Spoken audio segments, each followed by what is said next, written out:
बारिश के बूंदे छई छप्पा करी हमनी अखिया मोंदे। टिप टिप करी बारिश के बूंदे छई छप्पा करी हमनी अखिया मोंदे।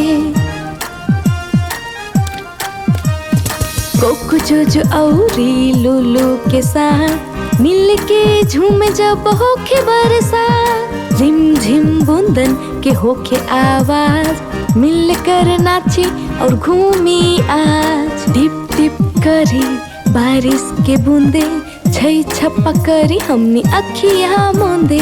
टिप टिप करी बारिश के बूंदे छई छप्पा करी हमनी अखिया मोंदे। बारिश भर देला इ नदिया सभे, प्रकृति ह खुश अमह के सभे। पेड़ पौधा नया जीवन पावेला, बारिश के दिन ई खिल खिल जाला। टिप टिप करी बारिश के बूंदे छई छप्पा करी हमनी अखिया मोंदे। टिप टिप करी बारिश के बूंदे।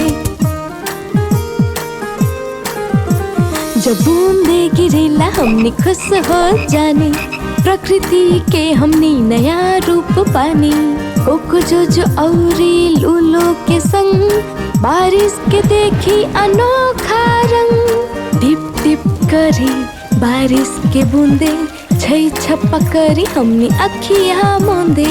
टिप टिप करी बारिश के बूंदे। छाता उठाई हमनी खेली और कूदी, ई बारिश के बूंदे हमनी के न रोक पाई। हंसी और खुशी हवा में घुलत जाए, बारिश के दिन हमनी सभी मिल जाई। टिप टिप करी बारिश के बूंदे छई छप्पा करी हमनी अखिया मोंदे।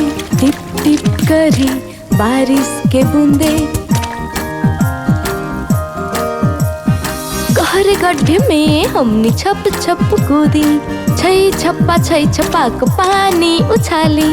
पैरन में जूते होके रंग बिरंगे, मन में खुशी चल बारिश में भीगे। टिप टिप करी बारिश के बूंदे छई छप्पा करी हमनी अखिया मोंदे। टिप टिप करी बारिश के बूंदे छई छप्पा करी हमनी अखिया मोंदे। टिप टिप करी बारिश के बूंदे छई छप्पा करी हमनी अखिया मोंदे।